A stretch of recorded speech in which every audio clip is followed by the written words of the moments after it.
or fact? Eating at night causes weight gain. Trisha, go.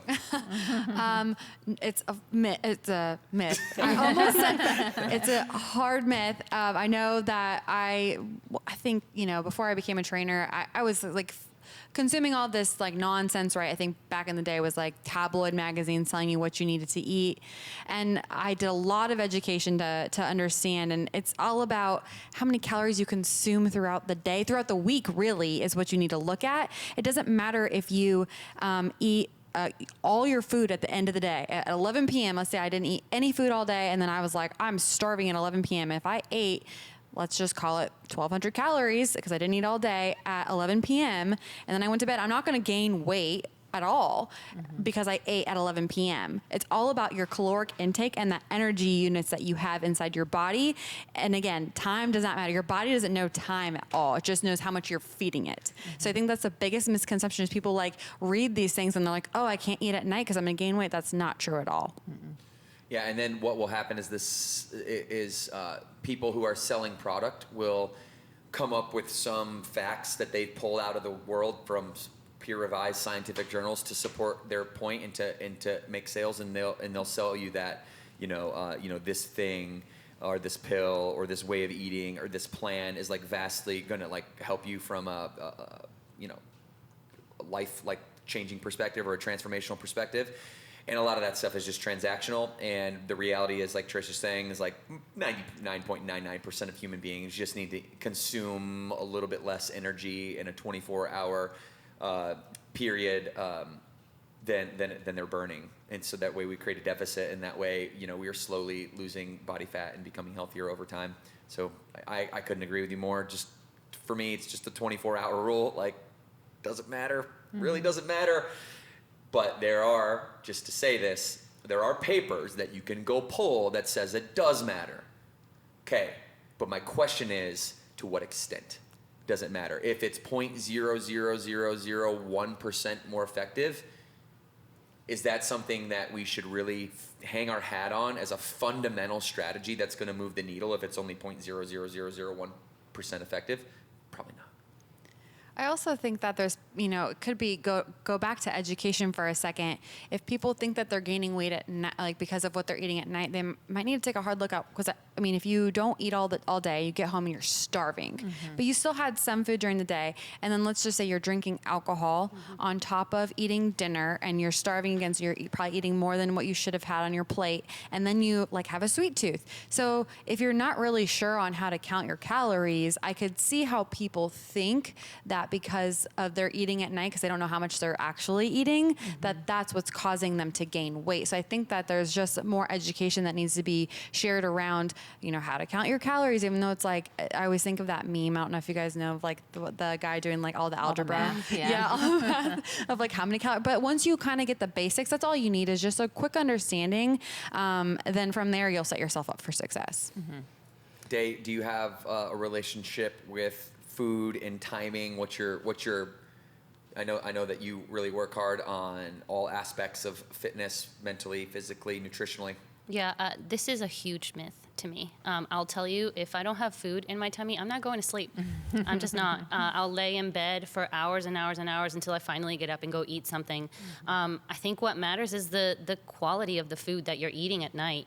Like I said, if I don't have food in my tummy, I'm not going to be able to go to sleep. I'm not going to have a good night's sleep. So I, at some point in my journey of discovering my body and how to feel my best, I found out that if I eat something with a slow digesting protein at the end of the night, like eggs or a plant-based protein shake, are again, shameless plug. Afterburn plant-based is great. Or like a Greek yogurt, something that's going to keep me full longer. I get better sleep. And if I'm not, I don't know anyone, well, I do know a lot of people that go all day without eating, but if I went all day without eating, that would be dangerous for everyone around me. So anyway, if I go to sleep with a full tummy, I sleep better. If I sleep better, I feel better. And I like how you call it a tummy. A tummy. Full tummy. That's like, cute. I love it. No, I agree. I think it's all about calories in, calories out, and then what's the quality of the food. And I hope that that's not the case, because I love a good little snack at the end of the night.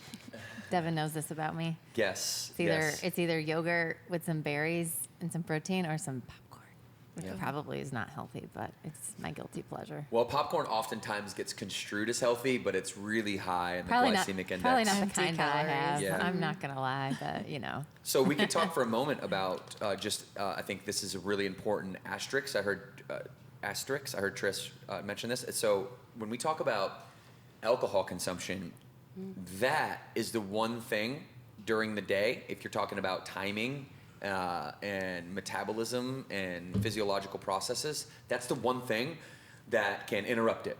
Not the one thing, but it's the most common one thing that can interrupt it that most people partake in. And so I did a quick little search here, and I won't go into all of this, but basically, to summarize, alcohol consumption with food, and then I'll give you a metaphor at the end. Alcohol consumption affects food digestion and metabolism in multiple ways, including slowing digestion, impairing nutrient absorption, altering metabolism, increasing fat storage, and disrupting hormonal balance. These effects can have both short-term and long-term impacts on health, particularly if alcohol is consumed frequently or in excess. And so let me translate that. Have you ever, and I know all of us have experienced this at least once, let's say in our college years, where you went out, long night of drinking, you're having so much fun, maybe you forgot to eat all day or whatever, and you're just having fun, but you get to the end of the night and you go to I don't know, for me it was the pizza shop, we called it the malt shop, or Subway, or Quiznos, or whatever, Taco Waffle Bell, House. there we go. Pita Pit. Yeah. And you absolutely eat everything on the menu, and you're so hungry, and then you're ready for more. And then you wake up the next day and you're like, I barely ate yesterday, but I gained 5 pounds. Anybody ever felt that? Yeah. You wake up the next day and you're so bloated from, it feels like everything that you ate just converted into body fat. Well, that's because it did. Because what happens when you drink too much alcohol, and I won't go deep into it, but mostly it's the increased fat storage, so the impact on the lipid metabolism. Alcohol can increase the storage of fats in the liver and other parts of the body. This is because alcohol metabolism generates acetate, which is preferentially used as a fuel source, leading to reduced fat oxidation and increased fat storage. Do you guys understand what that means? So what this means is that because we generate this acetate, which is a preferential fuel source for the body, we are going to use that alcohol as fuel source right away. Can the body use multiple fuel sources at one time? No, you're going to use acetate. You're going to use that, which is produced by the liver. Then you're going to use glycogen from your muscle stores and your glycose from your carbohydrates, and then you're going to use body fat, which is why people fast, so that they can bypass glycogen to get to body fat storage. So by introducing alcohol, and I could be wrong, somebody fact check this, but I've always believed this and I've always practically felt this, so please feel free to fact check me out there. But when you drink alcohol, the consumption, I'll just use that word as a general term, how consuming that alcohol is for your liver debilitates its opportunity to oxidize fat, and therefore increases the fat storage. So now Pita Pit, the number 4 and the number 6 that you got from Pita Pit, is on the left hip and on the right hip, and you might have only eaten 2,500 calories, but the physiological processes in your body reduce that food in some way, shape, or form to fatty acids. So I'm, by the way, always open to being fact checked on these podcasts because they're long form and we just kind of spit out of the mouth, and I have a couple tools up here, but that has always been my experience. So I will say everything that we said was right unless you're introducing alcohol in a big way first. Mm-hmm. Yeah. All right, people. Woo! So it's a myth? Is that what Yes, we all it's a myth. universally It's a agree myth. that that's a myth? It's Okay. a myth. All right, let's go. All right, we have a member Q&A, another member Q&A here. Any tips for mamas? I have a feeling this question is going to be directed toward Morgan and Trish. But any tips for mamas who want to work out but have an intense schedule of 12-hour plus days? Morgan, why don't you start with this one? Yeah, I mean, that's tough to have a 12-hour day regardless if you're a mom or not, but I can understand how adding kids in the mix obviously can be challenging on your schedule.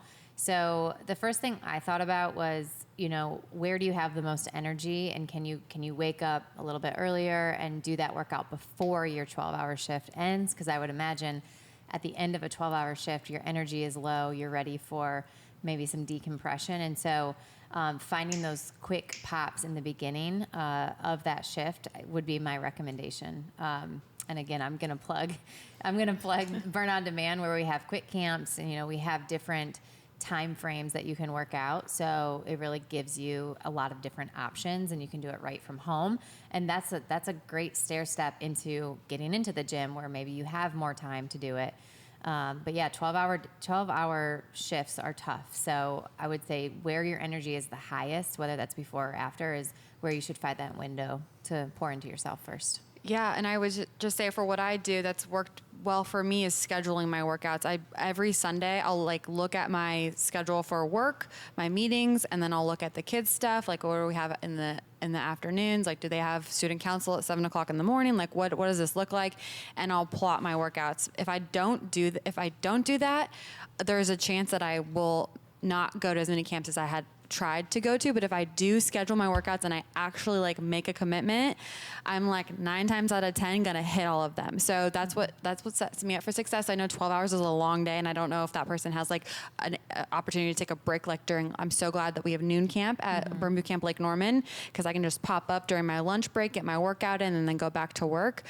So to Morgan's point, whenever you can find that energy, and then if you can schedule them during that 12 hour to kind of break it up, I think that's what I would say. Yeah. And obviously no children at this point, but planning, right? That's what they're saying is make a plan. Yeah. So what is your planning process? Yeah, planning.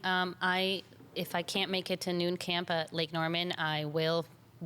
For example, today I won't be able to make it. I woke up early and I did an on-demand workout at home because I'm prioritizing it, right? So I would say I don't have kids. I'm not even going to pretend to know the challenges that come with being a mom and having children depending on you as well. But I do know from all the wonderful moms that I get to work with every day that the better you are, the more you pour into your own cup, the more you're going to be able to pour into your children's cup. Yep. So I think prioritizing that workout and then an accountability buddy really, really helps. Absolutely. Good point. Good advice.